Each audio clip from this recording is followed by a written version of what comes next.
Deputado, nós temos um precedente gravíssimo do deputado Daniel Silveira, mas ele teve a prisão aprovada, né, de uma maneira covarde, então, pela Câmara. Como é possível aplicar qualquer tipo de punição a um deputado federal no exercício do mandato sem que a Câmara aprove, como no seu caso? Como é que é o clima no Congresso, na Câmara nesse momento? É possível que a Câmara apoie qualquer tipo de medida ilegal contra um deputado agora?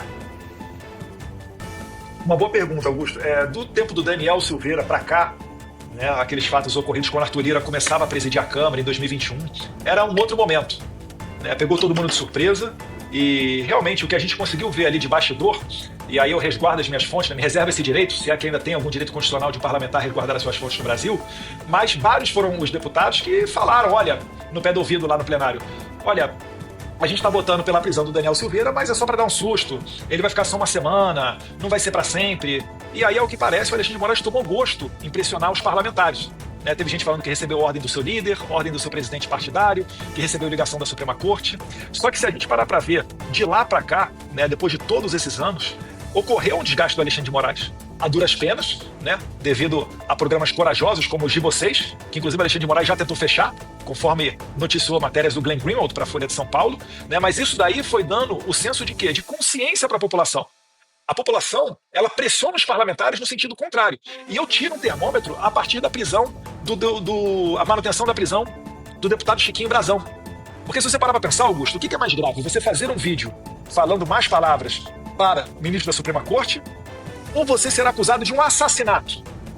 Então você percebe que um deputado ele ficaria muito mais à vontade para mandar para a cadeia uma pessoa acusada de assassinato que uma pessoa que simplesmente fez um vídeo de mau gosto, vamos assim dizer. No entanto, se você pegar a votação dos deputados federais, eles quase soltaram o Chiquinho Brazão. Chiquinho Brazão quase foi solto, foi cerca ali, se não me engano, de uns 20 votos, mais ou menos. Ele não foi liberado naquele momento. Ou seja, eu me arrisco a dizer que se hoje um parlamentar for preso por Alexandre de Moraes, com base nessas questões de preso por postar ou por discursos proferidos da tribuna, eu me arrisco a dizer que hoje o parlamento soltaria esse deputado federal, porque a gente já está chegando numa situação insustentável.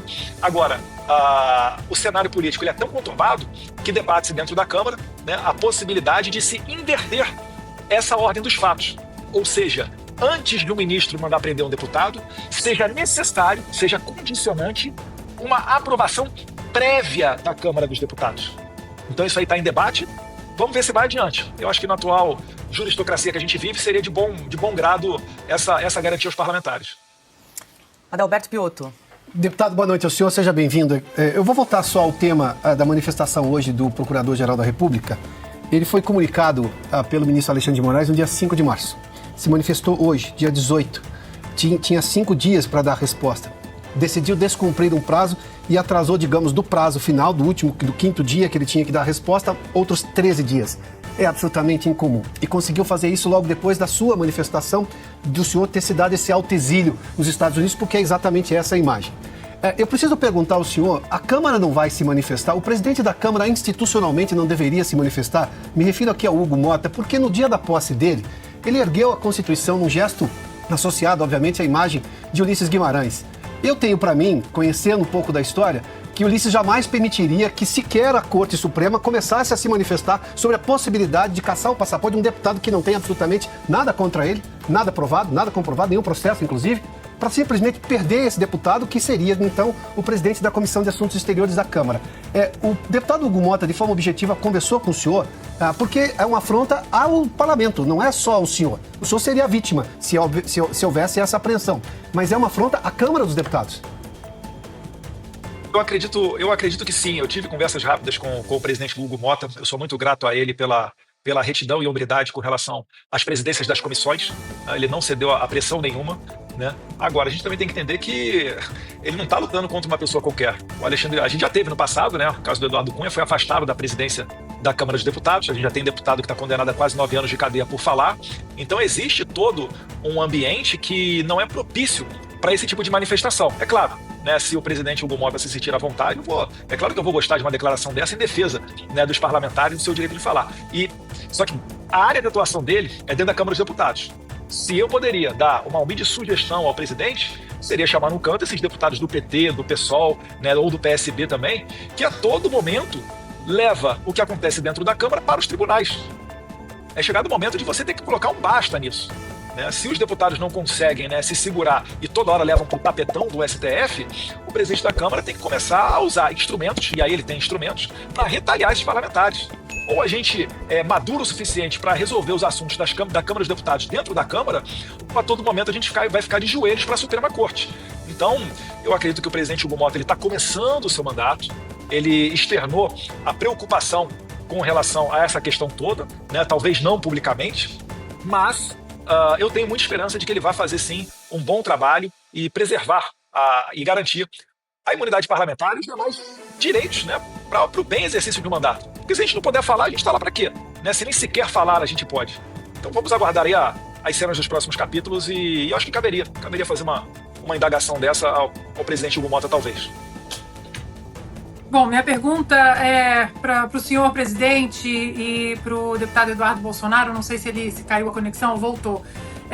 O deputado descreveu muito bem aí o cenário, né, da Câmara em relação à prisão, manutenção da prisão do ex-deputado Daniel Silveira. Ou seja, hoje o brasileiro não acredita que a ajuda para sairmos desse regime totalitário venha do Congresso. Por isso, muitos estão elogiando a atitude do deputado Eduardo Bolsonaro. Mas a minha pergunta para vocês dois é em relação... Estamos diante de um ex-presidente, de um deputado, mas também de um pai, de um filho, de um avô, de um filho que saiu de casa para passar 7 dias de férias com a família e agora não volta.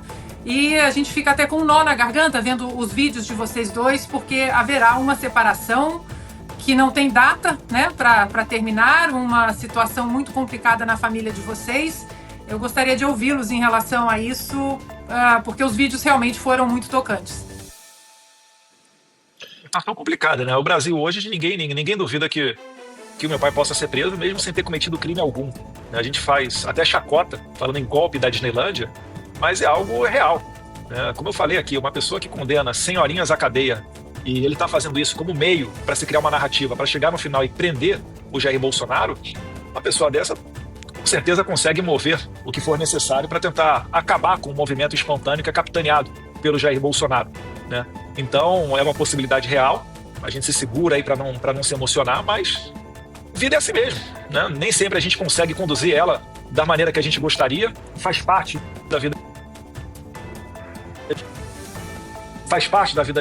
de um homem um sacrifício, né? Agora, podem ficar tranquilos que aqui eu tenho apoio da minha família do lado de cá, né? Da minha esposa Heloísa, as minhas 2 crianças, né? A Georgia de 4 anos, o Jair Henrique de 1 ano, e isso daí é essencial, né? Eu certamente não estaria tomando essa decisão se não tivesse o apoio da minha família. Presidente, quer comentar também? Opa, eu prefiro ele nos Estados Unidos livre do que sendo ameaçado aqui dentro do Brasil. E o que a gente procura fazer? Da minha parte, todo o apoio ele vai ter. Pode continuar aí, se bem que eu não mando mais nele, tem 42, 43 anos de idade. Mas ele está fazendo um excelente trabalho, e vai continuar fazendo um excelente trabalho por todos nós aqui no Brasil. Agora, isso que aconteceu no dia de hoje é repercussão na mídia do mundo todo. Cada vez mais o mundo vai tomando consciência que o Brasil não vive uma democracia. Que tem uma pessoa aqui que, quando se fala em ditadura, esperava sempre que essa ditadura viesse do chefe do executivo. E não vem de um outro poder. Agora, o trabalho dele é excepcional. O Eduardo é uma pessoa humilde, tem um bom relacionamento com várias integrantes do governo Trump e não está querendo perseguir quem quer que seja aqui. Ele quer fazer com que nós tenhamos liberdade aqui no Brasil, porque sem liberdade de expressão não existe democracia. Quando ele falou inverter a questão da prisão, que ele explicou muito bem, a mesma coisa, o Magno Malta tem proposta lá. É duro falar isso aí, mas vai fazer, o Magno Malta já apresentou, acredito que o Congresso leve adiante. Passaporte, por exemplo. Não é um ministro que vai caçar o passaporte dele. Ele pode até dar uma sentença, mas só vai ser rejeitado o passaporte se a respectiva casa, né, uma maioria qualificada, assim concorde. A mesma questão no tocante à inelegibilidade. A proposta do Magno Malta, qualquer inelegibilidade, ela tem que ser confirmada pela respectiva casa, porque passou a ser um instrumento político do TSE ou outros órgãos da Justiça Eleitoral. Ele simplesmente, usando a força política, né, tem um nome específico, lawfare, eles acabam tirando do páreo que eles querem tirar. Por exemplo, o ideal para a esquerda é concorrer sem eu do outro lado. Porque comigo, logicamente, vai ser muito mais difícil a esquerda vencer aqui no Brasil. E isso daí, quem vem fazendo muito bem, para o mal, obviamente, como o Eduardo acabou de dizer há pouco, é lá na Venezuela. Quando a Venezuela, o Maduro, se viu obrigado a adotar o voto impresso, que foi uma condição dos Estados Unidos, do governo Biden, para que eles voltassem a comprar petróleo da Venezuela, seria o voto impresso. O Maduro topou e, malandramente, o que ele fez? Tornou inelegível por 15 anos os seus maiores opositores, que é a Maria Corina e o Capriles. E mesmo assim, botaram uma pessoa lá, que de pouco ouvia falar, o Edmundo, e ele acabou ganhando a eleição. E no final da apuração, o Maduro interrompeu tudo e deu o respectivo golpe branco lá. E quando o Lula aqui quis se engraçar, ele falou, ó, eu respeitei a sua justiça eleitoral aí, tu respeite a minha daqui, eu fui eleito democraticamente. E olha que eu falo tudo, e nada mais aconteceu. Agora, a gente vê, democracia no Brasil, a gente entende que é o voto livre, né? O voto aí transparente e a respectiva contagem pública dos votos, como está previsto na própria Constituição. Mas não é assim que acontece. Agora, por que o medo do TSE do inquérito 1361 de 2018?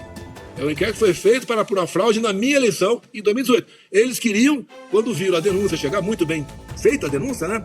Dava a entender que um miserável, um deputado, baixo clero, sem recurso financeiro, com um partido pequeno, com 7 segundos de televisão, tem golpe. Fraudei as eleições. E viram que realmente algo esquisito aconteceu e resolveram deixar para lá. E esse inquérito, então, no meu entender, é a chave, né? É aquilo que vai desvendar a nossa justiça eleitoral. Eu gostaria muito que o senhor Alexandre de Moraes suspendesse o sigilo desse inquérito para que a gente pudesse discuti-lo, né? Afinal de contas, é bem fácil discuti-lo. São 3 páginas, meia dúzia ali em cada página, que nós aqui possamos, então, entender como são as eleições no meu Brasil. Yeah.